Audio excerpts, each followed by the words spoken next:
Bonjour à tous, bonjour à chacun, heureux de se retrouver par le biais d'Internet et de YouTube pour entendre la parole de Dieu. Alors, dans cette fin d'année, nous l'ont partagé, j'aimerais partager avec toi, avec vous, avec chacun, cet enseignement de la parole de Dieu. On sait que beaucoup de gens vivent des difficultés et dans ces temps de fête sont heureux de retrouver leur famille, de retrouver leurs amis, mais beaucoup de gens aussi vivent une grande solitude et des grandes difficultés. Et c'est pour ça que j'aimerais que nous puissions nous encourager aujourd'hui à travers ce thème de ce message qui est de la solitude à la plénitude. Je répète, de la solitude et à la plénitude. Et nous allons voir un texte de Ésaïe qui est en parallèle avec l'histoire de Moïse, et on sait que le peuple n'avait pas bien agi et allait être détruit par le peuple assyrien dans cette situation, un climat, un contexte difficile, une pression. Et alors nous voyons que Dieu promet dans la destinée d'Israël un bel avenir, un avenir radieux. Et donc nous voyons une répétition classique de la rédemption d'Israël, de l'esclavage des Égyptiens, est suivi de l'assurance que Dieu va faire quelque chose de nouveau, que Dieu va faire quelque chose de bon, Dieu va faire quelque chose de merveilleux. Alors, sans plus tarder, je t'invite à lire le texte de Ésaïe 43. Ésaïe 43, versets 18 à 21. Ésaïe 43, versets 18 à 21. Il nous est dit, ne pensez plus aux événements passés, ne considérez plus ce qui est ancien. Voici, je vais faire une chose nouvelle sur le point d'arriver. Ne la connaîtrez-vous pas? Je mettrai un chemin dans le désert et des fleuves dans la solitude. Les bêtes des champs me glorifieront, les chacals, les autruches, parce que j'aurai mis des eaux dans le désert. Parce que j'aurai mis des eaux dans le désert et des fleuves dans la solitude. Pourquoi? Pour abreuver mon peuple, mon élu, le peuple que je me suis formé publiera mes louanges. Donc on sait que Ésaïe est appelé aussi l'évangile de l'Ancien Testament. C'est un prophète qui a reçu beaucoup de révélations sur Jésus, sur l'avènement de Jésus, sur la révélation de Jésus. Et nous voyons que dans ce texte aussi, que Ésaïe veut dire Yahvé sauve. Dieu sauve et Dieu veut nous sauver encore aujourd'hui. Il veut te sauver à ton domicile, il veut te sauver à ton travail, il veut te sauver de cette situation de solitude par laquelle tu vis, des problèmes par lesquels nous passons. Il veut te sauver. Alléluia. Alors, nous voyons dans un premier point que j'aimerais partager avec toi, te dire que le désert est l'école de Dieu. Nous avons parlé précédemment de Josué, de la situation de Josué, comment il a été formé, comment il a été accompagné par son mentor, Moïse. Et nous voyons comment Moïse était un homme qui était habitué au désert, qui a été formé dans le désert. Alors je veux te dire qu'il y a deux déserts. Il y a le désert dans lequel tu es allé, et le désert dans lequel Dieu t'emmène. Il y a des déserts, dans le sens, le désert représente la sécheresse émotionnelle, relationnelle, des situations problématiques. Et en fait, il y a des problèmes dans lesquels tu es allé où Dieu ne t'a pas envoyé. Et c'est toi-même qui t'es retrouvé dans des situations à cause de tes choix, de les mauvais choix que tu as faits. Mais je veux te dire aujourd'hui, mon frère, ma sœur, que la grâce de Dieu est là, malgré nos erreurs, malgré nos situations, le Seigneur est toujours là. Mais il y a aussi des déserts dans lesquels nous sommes conduits de la part de Dieu. Et nous avons vu que Moïse est un homme qui s'est retrouvé dans le désert. Pourquoi? Pour être dépouillé de lui-même, dépouillé de l'orgueil, dépouillé de son ego, dépouillé de sa volonté, de ses pensées. C'est pour ça que nous voyons que le Moïse qui était en Égypte, le Moïse qui avait reçu cette vision d'être le libérateur des Israélites, qui a tué cet Égyptien, on voit que ce n'est pas le même que celui qui est 40 ans après dans le désert, et en Exode chapitre 3, Dieu se révèle à lui dans le buisson ardent, et là il dit, envoie un autre, je bégaye. Donc il a été façonné, il a été travaillé, il a été transformé dans le désert.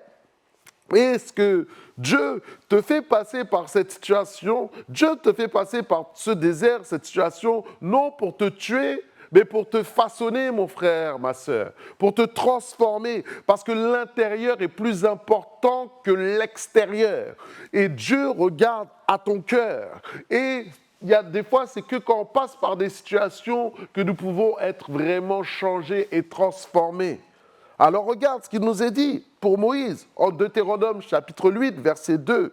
« Souviens-toi de tout le chemin que l'Éternel, ton Dieu, t'a fait faire pendant ces 40 années dans le désert, afin de t'humilier et de t'éprouver, pour savoir quelles étaient les dispositions de ton cœur et si tu vas garder les commandements de l'Éternel. » C'était, Moïse est passé par le creuset du rocher pour être travaillé, transformé. Et aujourd'hui, tu passes par cette situation parce qu'il est en train de travailler, briser tout ce qui est mauvais en toi. Mais regarde, c'est quand on passe par des situations difficiles que regarde, il dit pourquoi, quel est le but afin de t'humilier.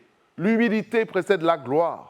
L'orgueil précède la chute. Dieu veut t'humilier, mais pour que sa gloire grandisse en toi et éprouver ton cœur. Tu sais, c'est facile quand on est dans l'abondance de bénir le Seigneur, de dire Jésus, alléluia, gloire à Dieu. Mais quand on passe par la vallée de l'ombre de la mort, quand on passe par des déserts, il est plus difficile de donner la gloire à Dieu. Mais c'est dans ces situations que l'Éternel veut regarder ton cœur, regarder comment tu te comportes, et le monde spirituel est spectateur de ton attitude. Comment tu vas te comporter dans cette situation que tu es en train de vivre en ce moment? Est-ce que tu vas continuer à adorer Dieu? Est-ce que tu vas continuer à louer Dieu? Est-ce que tu vas continuer à servir Dieu? Est-ce que tu vas avoir des bonnes dispositions de cœur ou est-ce que tu vas lever ton pied devant Dieu, ton pied en disant « Seigneur, que fais-tu » C'est là où se passe notre cœur. Mais moi, je veux te dire, reste dans les voies de l'Éternel. Exode 13, 18 te dit « Mais Dieu fit faire au peuple un détour.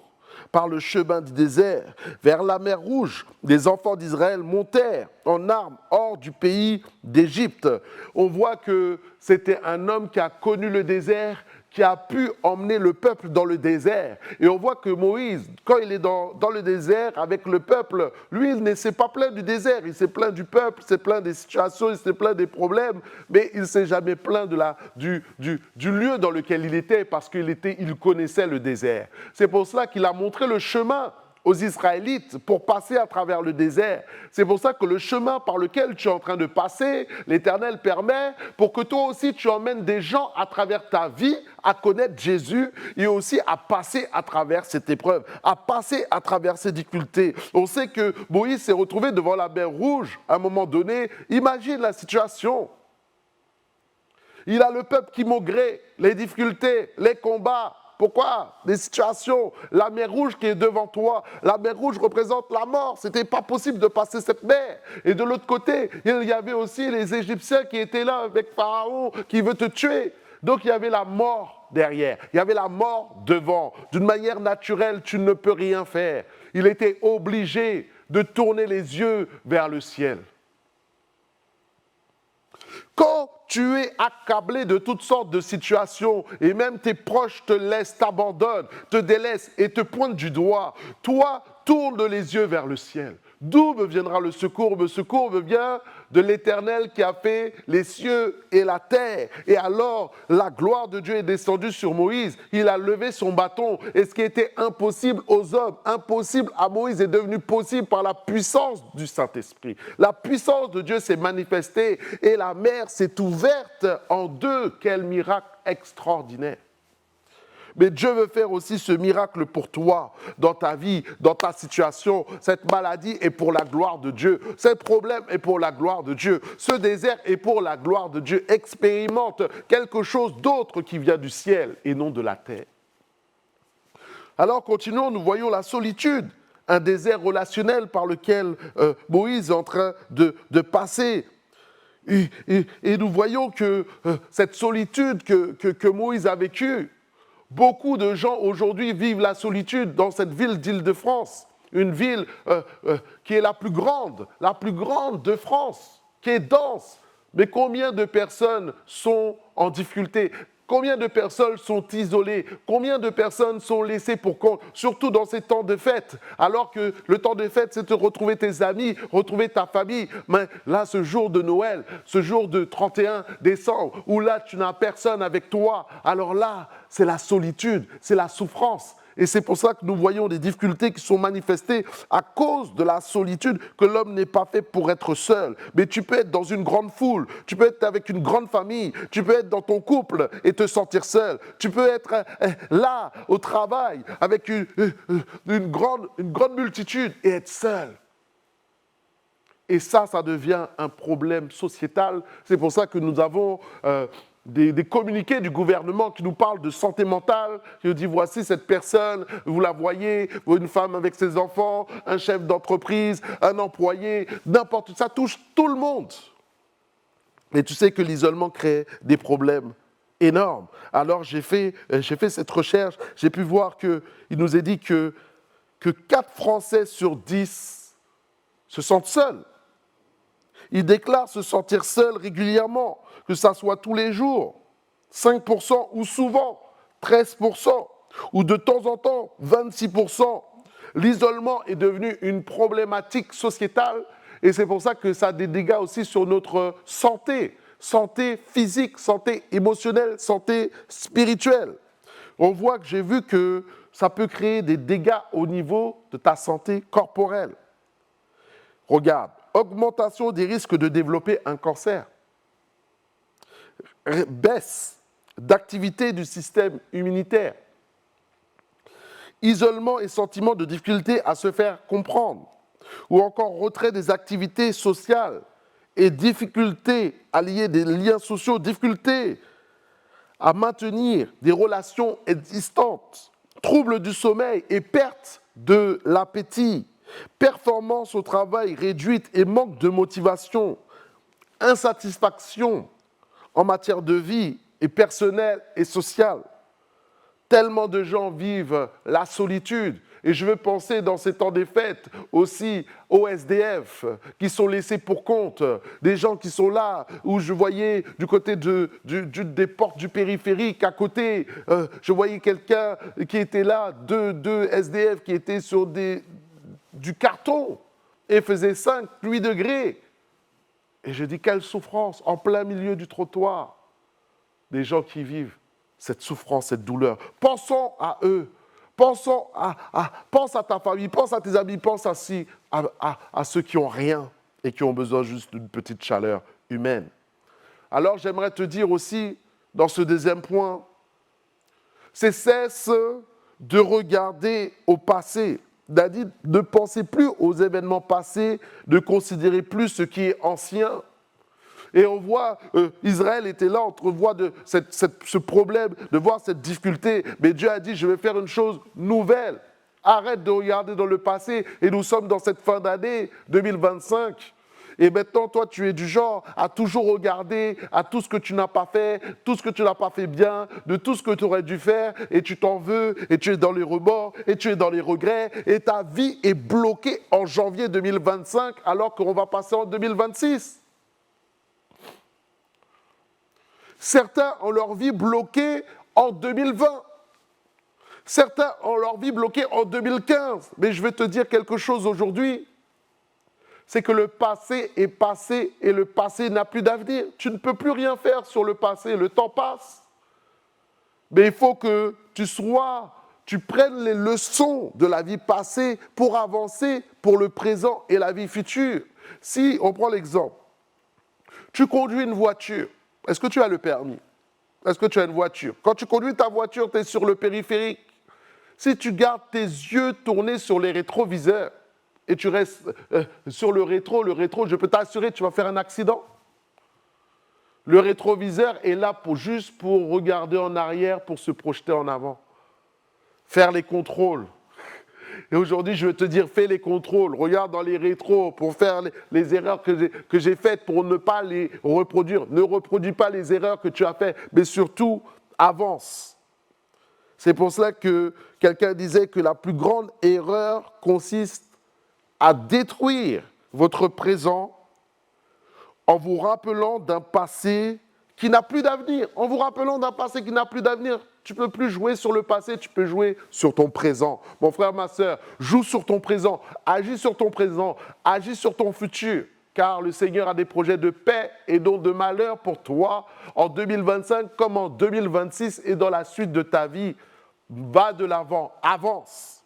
Et c'est mon troisième point, justement, de regarder au Dieu de l'impossible.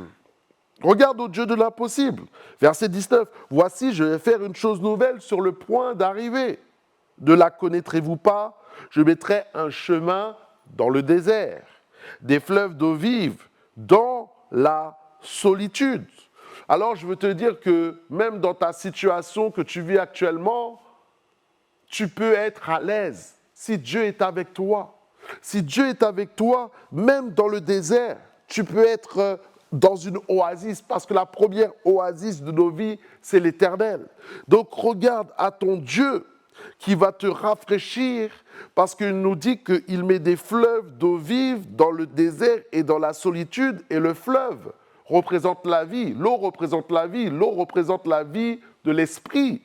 L'eau représente le Saint-Esprit qui agit en toi, et que la plus grande source d'eau du monde entier, c'est Jésus-Christ. Et c'est une source spirituelle, une source surnaturelle. Comme j'ai dit, le désert est une représentation de sécheresse relationnelle. Mais l'eau, Jésus-Christ, est une représentation de l'abondance émotionnelle, l'abondance spirituelle, l'abondance de la communion. Et c'est ce que l'Éternel veut. Il dit, venez à moi, vous tous qui êtes chargés et fatigués, et je vous donnerai du repos. Matthieu 11, 28. Alors souviens-toi que Moïse, quand il était face à la mer Rouge, quand il était face à Pharaon, quand il était face au peuple, il y avait le Dieu de l'impossible avec lui. Le problème du peuple, ce n'était pas la mer Rouge, ce n'était pas le manque d'eau, ce n'était pas le manque... le vrai problème n'était pas ça. Le vrai problème, car Dieu a répondu à tout cela. Il a fait les 10 plaies d'Égypte, il les a délivrés, il a ouvert la mer Rouge, et quand ils se sont retrouvés sortis de la mer Rouge, il a envoyé les cailles, il a envoyé la manne, il a fait sortir l'eau du rocher, il a transformé l'eau à Mara, Mara qui veut dire le lieu d'amertume, parce qu'il y a dit il y avait point d'eau dans ce lieu-là. Une situation compliquée, une situation difficile, là où il y avait point d'eau. Il a amené à une eau qui s'appelait Mara, une eau amère. Mais là, il a dit à Moïse, prends ton bâton, un tel bâton. Alors il a pris ce bâton-là, il l'a jeté sur les eaux. Et l'eau a été transformée, pas cette fois en vin, mais transformée en eau douce. Donc c'est pour ça que le problème des Israélites était la foi. Dis avec moi, la foi.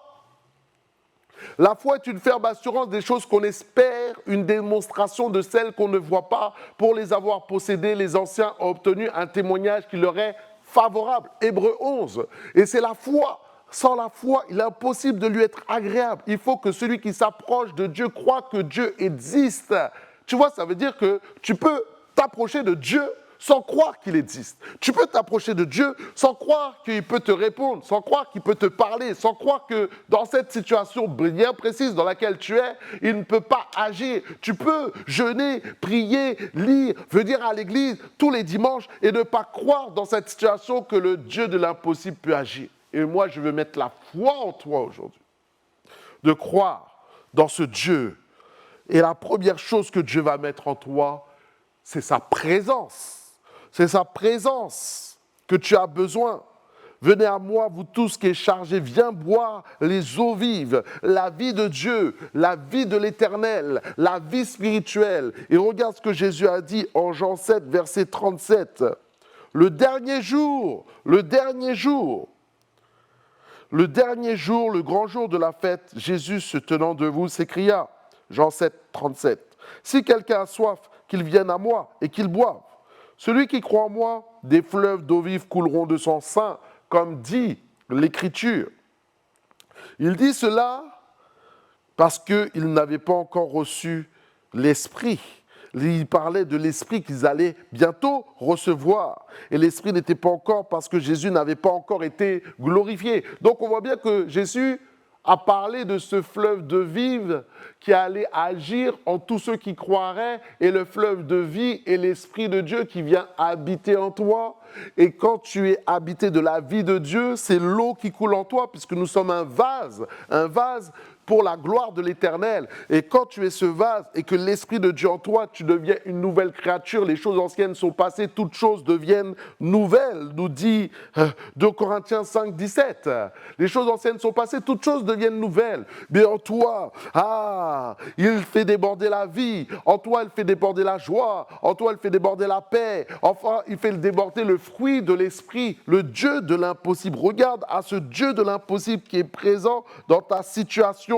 Mets l'emphase sur le spirituel qui alors ça va déborder dans le naturel. Mets l'emphase sur celui qui est invisible qui peut agir sur le visible. Mets l'emphase sur lui qui a toute la puissance pour la possibilité, pour détruire toutes les impossibilités qui sont devant toi. C'est une réalité, c'est ce que la Bible déclare.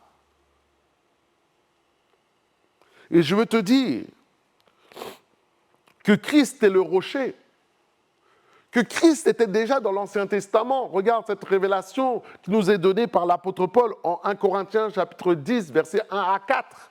Il nous est dit, « Frères, je ne veux pas que vous ignoriez que nos pères sont tous été sous la nuée, qu'ils ont tous passé au travers de la mer et qu'ils ont tous été baptisés en Moïse, dans la nuée et dans la mer, et qu'ils ont tous mangé le même aliment spirituel, et qu'ils ont tous bu le même breuvage spirituel, car ils buvaient à un rocher spirituel qui les suivait, et ce rocher, c'est Christ. Et ce rocher, c'est Christ. Ça veut dire que dans l'Ancien Testament, il y avait la révélation de Christ, il y avait Christ qui était là, mais ils n'avaient pas encore la révélation du Christ. Et que ce rocher les suivait, ce rocher marchait avec eux, ça veut dire Jésus marchait avec eux, marchait, les suivait là où ils étaient, et les abreuvait de l'eau, de la vie, de l'eau, de l'esprit. Donc il se peut que tu puisses avancer, ne pas réaliser que Dieu marche avec toi. Tu peux avancer dans cette situation et dire, mais Dieu, où es-tu? Qu'est-ce que tu fais? Alors que le Christ est assis à côté de toi. Alors le Christ marche devant toi. Il faut que tu réalises par la foi, non par la vue, mais par la foi, même quand je marche dans la vallée de l'ombre de la mort, je ne crains aucun mal, car tu es avec moi, ta houlette et ton bâton me rassurent. Alléluia, psaume 23. Il y a cette possibilité, ce Christ qui est présent. Tu dois saisir Christ. Il faut que tu saisisses Christ en cet instant que je parle. Alors, laisse-moi t'évoquer une situation des fois qui se passe dans le monde politique. C'est le 49-3. Est-ce que tu connais le 49-3? Alors là, je sais, tu dois réagir. Pasteur, on ne parle pas politique. Le 49-3, c'est le gouvernement, quand il est bloqué, c'est une sorte de passage en force. Il passe le 49-3 pour passer des lois. Mais je ne veux pas faire de politique, bien évidemment, aujourd'hui. Moi, je veux te dire aujourd'hui, agis avec le 49-3 du Seigneur. Dans ta situation, interpelle l'action de l'Éternel dans ton 49, le 49-3 du Seigneur dans ta vie, afin qu'il y ait un passage en force du Saint-Esprit, parce que quand le Saint-Esprit agit, tout est possible.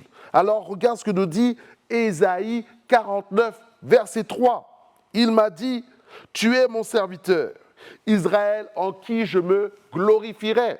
C'est-à-dire, premier point, tu appartiens à Dieu, tu es le serviteur de Dieu, tu es la brebis de Dieu. Proclame-toi le 49.3 que tu appartiens au Seigneur, que dans ta tête, jamais les pensées disent que Dieu t'a abandonné, que Dieu t'a délaissé, que Dieu ne s'occupe pas de toi.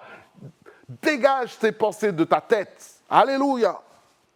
Et encore, Il a dit, ce deuxième point, je me glorifierai. Il se glorifiera à travers qui? À travers toi. Et dans cette situation, dis que la gloire de Dieu va se manifester. Dans ce désert, dis que la gloire de Dieu prophétiquement va se manifester. Et que cette maladie n'est pas pour la mort, mais qu'elle est pour la gloire de Dieu. Ce désert n'est pas pour que je meure, mais pour que le Seigneur se glorifie dans ma vie, dans ton couple, dans ta famille, dans tes enfants, dans tes finances, partout.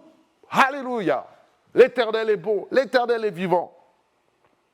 Pourquoi 49.3, dissolution de la solitude, dissolution de la peur, dissolution des craintes, dissolution de la tristesse, dissolution de l'orgueil, dissolution de tout ce qui va à l'encontre de Dieu, dissolution de la puissance des Égyptiens, la puissance des ténèbres est dissolue au nom de Jésus. Car je crois en Jésus, car je crois en Dieu. Je dis que je lui appartiens et que dans cette situation, il va se manifester, comme nous dit le chant, il se manifestera.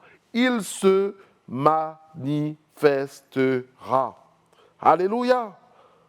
Alors simplement, souviens-toi que Jésus aussi a été conduit dans le désert pour être transformé, pour être façonné, pour être changé. Et j'aimerais simplement pour toi juste finir en priant afin que la grâce de Dieu, ce rocher Christ, soit avec toi et que de la solitude, tu passes à la plénitude, de la tristesse, tu passes à la joie, de la disette, tu passes à l'abondance. Prions le Seigneur. Seigneur notre Dieu, merci éternel, parce que ta parole est vivante, ta parole est puissante. Ta parole touche, Seigneur, que la vie de Dieu descende dans les foyers, dans les maisons, que la grâce de Dieu descende en cet instant au nom tout-puissant de Jésus. Tu es le rocher auquel nous voulons boire l'eau vive, l'eau du Saint-Esprit. Alors je prie que tu communiques la vie en cet instant à mon frère, à ma sœur. Je prie que tu renouvelles les forces spirituelles, émotionnelles et physiques en cet instant. Je prie que les fleuves d'eau vive maintenant jaillissent dans le plus profond de sein de mon frère, comme dit l'Écriture, afin que des fleuves jaillissent jusque dans la vie éternelle. Merci Seigneur pour cette oasis, cette source d'eau que tu es maintenant et ce rafraîchissement spirituel qui est libéré sur la vie de mon frère, qui est libéré sur la vie de ma sœur dans le nom de Jésus-Christ. Amen. Que Dieu te bénisse et que le Seigneur Jésus, le rocher des siècles, t'accompagne. Amen.